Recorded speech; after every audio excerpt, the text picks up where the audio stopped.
Hi students, welcome again to my channel CS Bhasha, and in today's video we will be starting with the functions in the list. ये video में एक section के बजाय I think I'll go with 3-4 sections ताकि again as I said क्योंकि बहुत सारे functions होते हैं so हम थोड़ा सा टाइम लेंगे हर एक फंक्शन को समझने में and this is what we will be doing today. So we're going to work on these functions insert, list, append, extend and len so that you know how you're supposed to extract the data from the list.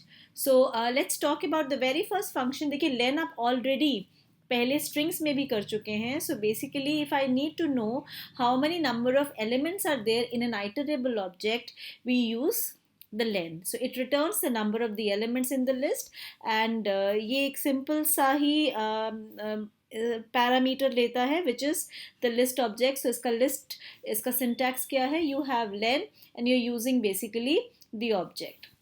So if I have a list with the elements 2, 3, 4 and you're just saying print len of L, you know what will be the answer 3. Similarly, आप ज़रूरी नहीं है कि आप len निकालने के लिए आपको एक object को declare करना ज़रूरी है. You can also do that directly as you can see in the next print command which says print len 2, 4, 5 and therefore you can directly extract that also. So ये एक interesting चीज़ है जहाँ मैंने repetition use करी और repetition अभी हमने पढ़ी थी ना कि रेपिटेशन के अंदर when I am trying to use this part so when I'm saying L is equal to 1, 4, 5, 6 okay and I'm saying G is equal to L into 3 so you know what exactly happens now this time if I'm just trying to print the value of G what will be printed you know it's 3 times it's getting repeated and at the same time if I say the length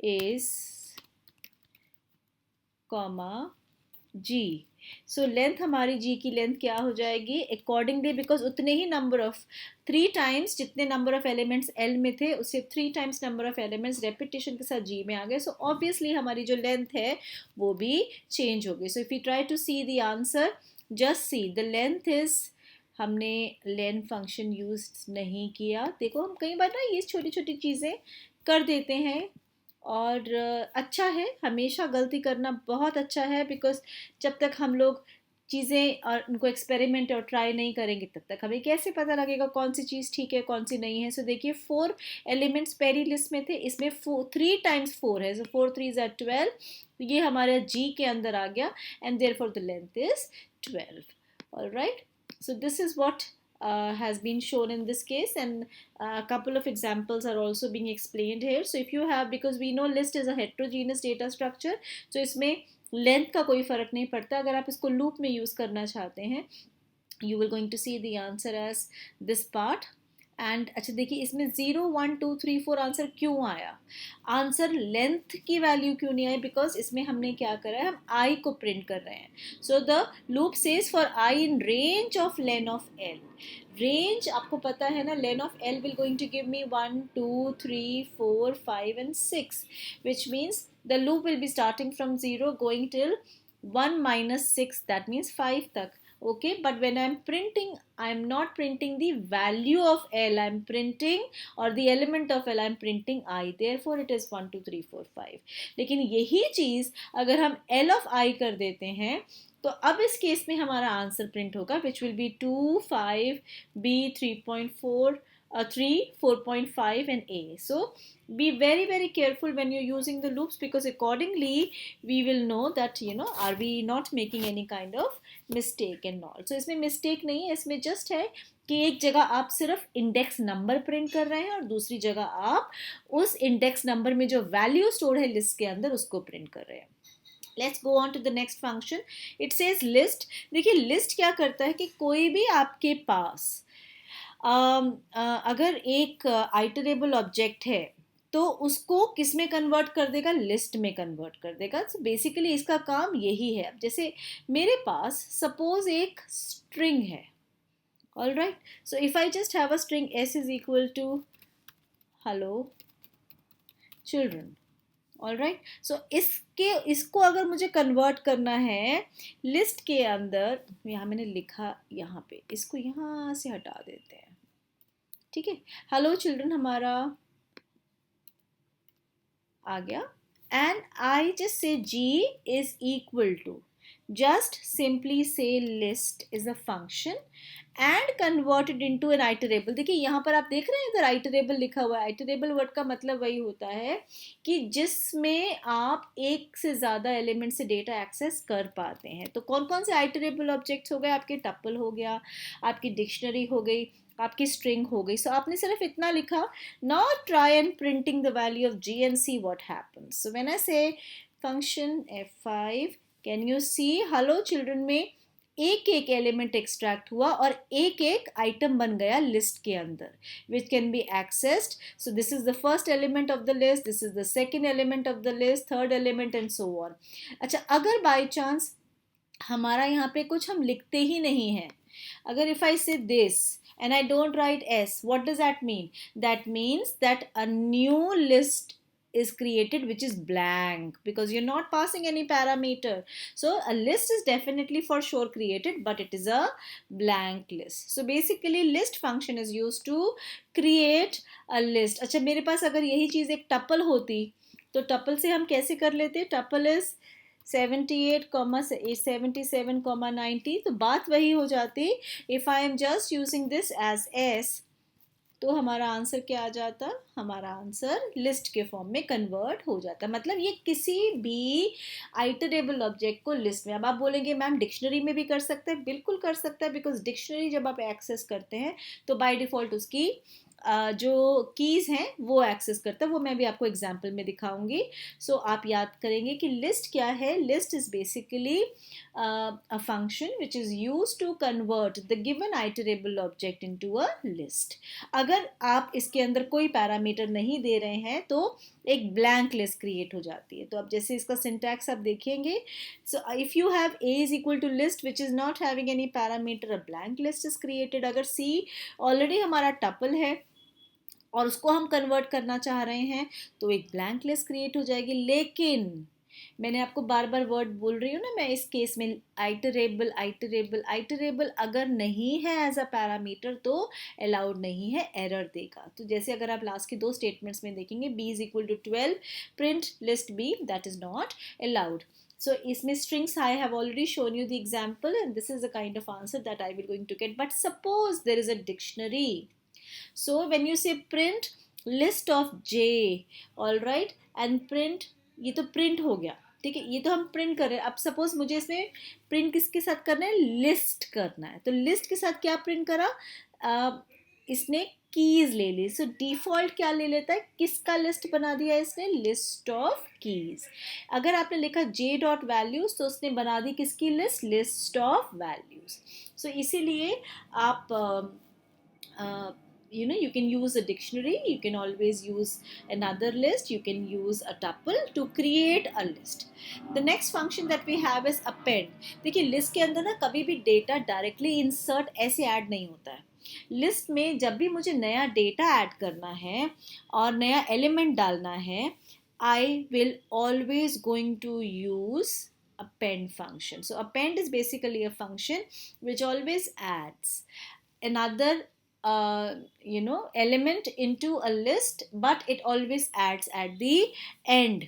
Okay, so if I just take a case with this and you're supposed to remember that it has to be an object. देखिए list के अंदर ना जब आप append use करते हैं तो इसमें ऑब्जेक्ट यूज करते हैं. ऑब्जेक्ट वर्ड का मतलब होता है कि किसी भी तरह का डेटा टाइप, किसी भी तरह का डेटा ऑब्जेक्ट हो जाएगा.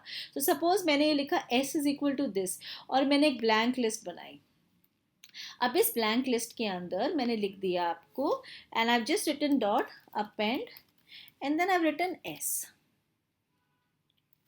So I am just not printing this right now, I am just saying append. Okay, now I try to print g and see what happens, because now what's happening is it is taken as one of the it's one object का मतलब है, चाहे ये tuple है लेकिन ये एक single element बन के जाएगा लिस्ट के अंदर. So if I try to execute you will see that you are having 78, 77, 90 but within the round bracket, so it is one element. Now one element का मतलब है अगर मुझे यहाँ पर प्रिंट करना है what is the length of G, it will not be 3 children, always remember it will be only one because it's only one element. मैंने len I think print function use नहीं किया, सॉरी. सो अगर हम यहाँ पे len function use कर लेते हैं एंड वी गोना सी कि कितने एलिमेंट्स हैं, सिर्फ एक एलिमेंट है. देखा आपने, यहाँ पर एक एलिमेंट एग्जीक्यूट हो. तो ये छोटी छोटी चीज़ें आपको याद रखनी है. मैं आपको एक और दोबारा से एग्जांपल बताती हूँ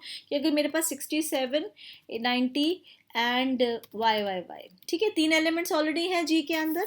अब जैसे मैंने अपेंड करा, अपेंड हमेशा एक एलिमेंट ऐड करता है और एक से ज़्यादा नहीं करता है एट अ टाइम. तो इसलिए देखिए, पहला एलिमेंट कौन सा हो गया 67, सेकेंड कौन सा हो गया 90, थर्ड कौन सा हो गया 555 एंड फोर्थ पूरा एलिमेंट ये वाला हो गया. विच मीन्स यहाँ पर अपेंड करने के लिए आप कुछ भी दे सकते हैं. I can give another list also over there. I can say that I want 80 and this. So if I say function f5, just see what is the new value for g. Now this is added at the end as a single element.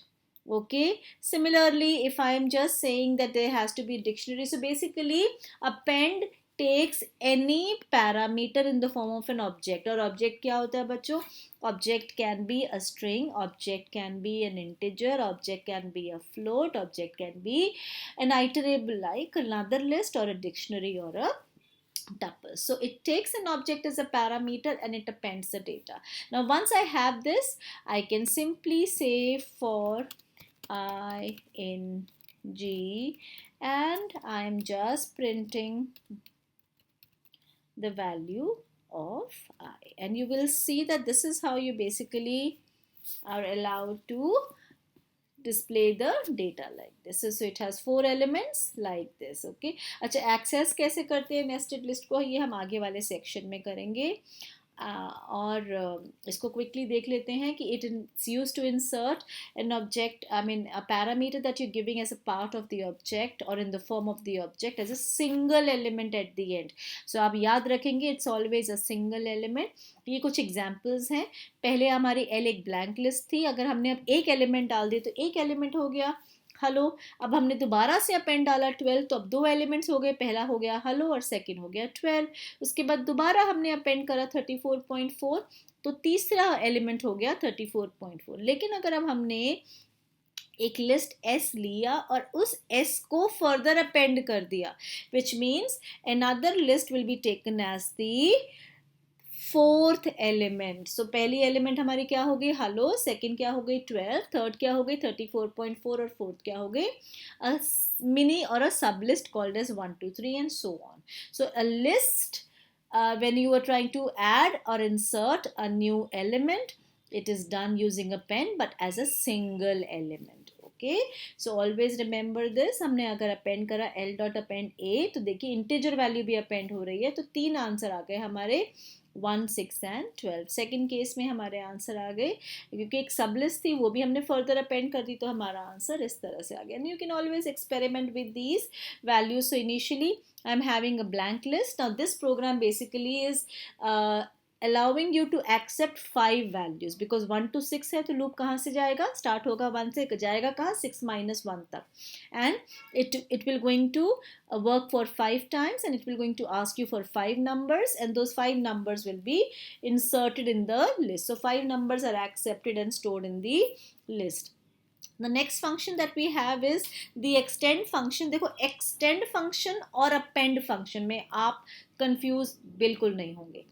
Extend function क्या करता है, list को बढ़ाता है. Extend word का मतलब यही होता है ना, जितनी चीज़ें हैं उसमें और अगर एक और चीज़ मैंने डाल दी तो उसको एक्सटेंड कर दो. तो जब वो आप लिस्ट को एक्सटेंड करोगे तो पहली चीज़ याद रखोगे, हमेशा इसका जो पैरामीटर होगा वो आइटरेबल ही होगा फ्रॉम द आइटरेबल. सो ये बेसिकली जो आपका एक्सटेंड कर रहा है वो एक्सटेंड फ्रॉम एक लिस्ट ऑलरेडी एग्जिस्ट कर रही है उसको उसके पीछे बाद में जोड़ रहा है. तो मतलब as a single element extend नहीं होगा कभी भी, एज जितने एलिमेंट्स हैं उस लिस्ट के अंदर उतने एक्सटेंड होंगे. सो आप I'll just show that to you so that it doesn't sound very confusing to you. So it's basically used to extend the list by appending the elements from the iterable. ये बार बार word में iterable इसलिए use कर रही हूँ so that you people don't get confused that when we are talking about the iterable, how is the concept that we are talking about. So let's talk about this case. I have two lists. Let me take the list. L is equal to 1 comma 2 comma 3, and my second list is A is equal to 4 comma 5 comma 6. Okay, so now I have two lists with me.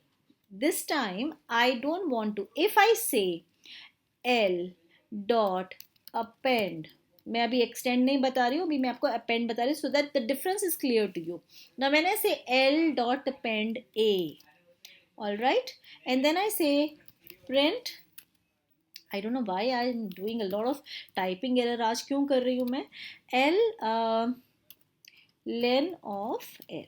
ठीक है, सो अगर हम सिर्फ, मैं आपको just recall कर रही हूँ कि अपेंड देखिए चार एलिमेंट्स हो गए इसके अंदर, लेकिन अब यही चीज मैं यहाँ पर एक्सटेंड कर देती हूँ, एक्सटेंड ऑफ ए. तो पहले मैं आपको बताऊंगी प्रिंट क्या करता है. ये 4 नहीं किया इसने, 6 किया. अब 6 क्यों किया, this is what I wanted to tell you, कि बिकॉज वो क्या करता है, कितने एलिमेंट्स थे ए के अंदर, 3 एलिमेंट्स थे, तो वो तीनों को लिस्ट में ही एक्सटेंड कर दिया उसने. इसका मतलब है, मैंने अगर इसको यहाँ पर लिखा print L, and let's see what it prints.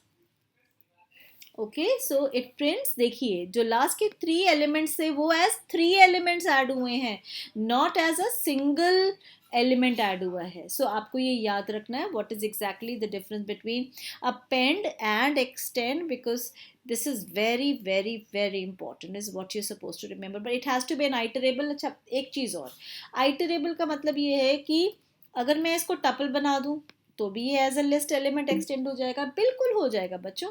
सो अगर मैंने इसको एज अ टपल बना दिया और मैंने यहाँ पे फंक्शन एग्जीक्यूट कर दिया तो भी मेरा आंसर सेम ही आएगा.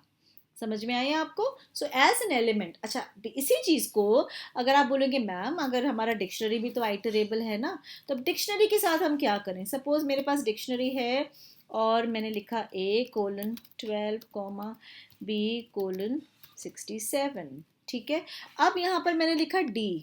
तो आप हमेशा, मैंने आपको एक चीज़ बताई है ना कि हमेशा जब भी हम यूज़ करते हैं डिक्शनरी एलिमेंट्स को, सो वो बेसिकली क्या करता है, वो उसकी हमेशा क्या निकाल देता है, कीज़ निकालता है. क्योंकि पहले वाले एग्जाम्पल में भी हमने देखा था कीज़ आई थी, सो इसके कौन सी वैल्यूज आ गई, इसमें ऐड हो गई keys. So this always extracts the keys. If you wanted to extract the values, just write that and you will going to see accordingly the answer.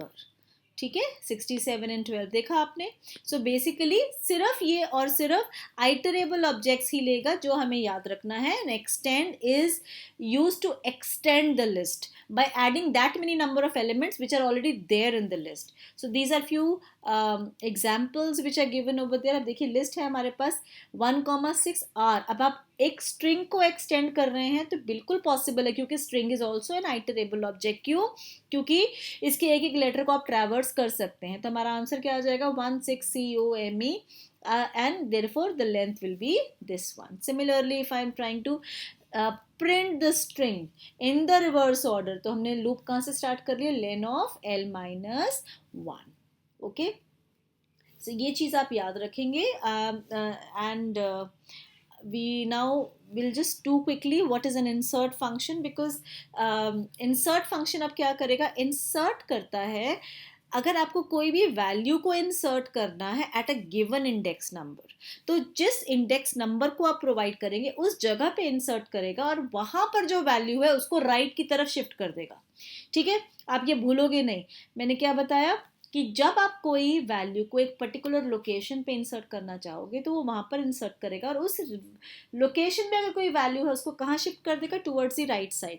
ये मैं इसलिए बार बार बोल रही हूँ बिकॉज मैं इसमें पॉजिटिव इंडेक्स भी हम यूज़ करेंगे और नेगेटिव इंडेक्स भी यूज़ करेंगे. तो अगर मेरे पास एक इंडेक्स है तो इसके 2 पैरामीटर्स होते हैं, we have index as well as the object. मतलब कौन सी लोकेशन पे क्या वैल्यू प्रिंट करनी है। तो अगर मैं यहाँ पर आपको ये बताती हूँ, लेट मी से this. So if I say that I would like to insert in L, what value I would like to insert at the location 1, value 999।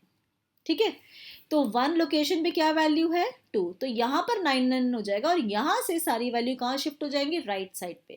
So therefore when I try to say print L, I will see the answer as 199923. So function F5, I will going to see 199923। अच्छा, अब आप बोलोगे कि ma'am suppose ये index अकर ही नहीं करता, suppose मैंने यहाँ पे गलती से 10 दे दिया। तो बच्चे याद रखना आप कि हमारे पास चाहे इंडेक्स 0 1 2 है, लेकिन अगर आप उसके बियॉन्ड 2 के बियॉन्ड जाते हो तो वो लास्ट में ही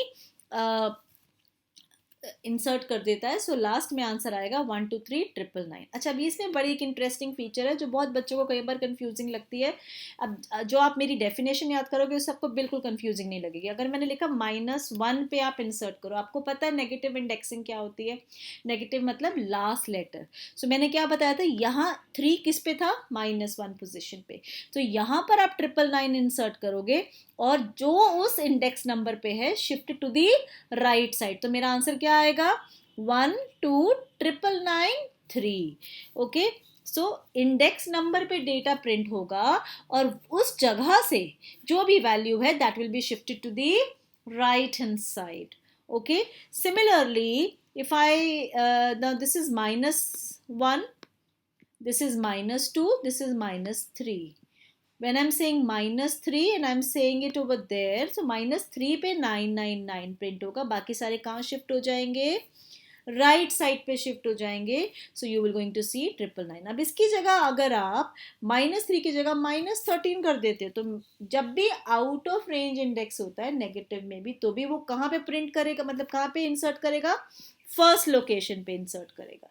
सो your answer will be the same answer 9999123। So I hope now there is no confusion regarding the index, because जो लोकेशन आप प्रोवाइड कर रहे हो उस लोकेशन पे वो इंसर्ट करेगा और उस लोकेशन से जितनी भी वैल्यूज उसके आगे हैं वो कहाँ शिफ्ट कर देगा, to the right hand side. So this is what an example that's given. So it inserts the object at the specified index and it shifts the rest of the elements from that location to the right hand side. So when I say -7 तो कोई है ही नहीं, तो ये क्या answer देगा आपका, बिल्कुल बिगिनिंग में प्रिंट कर देगा 6 7।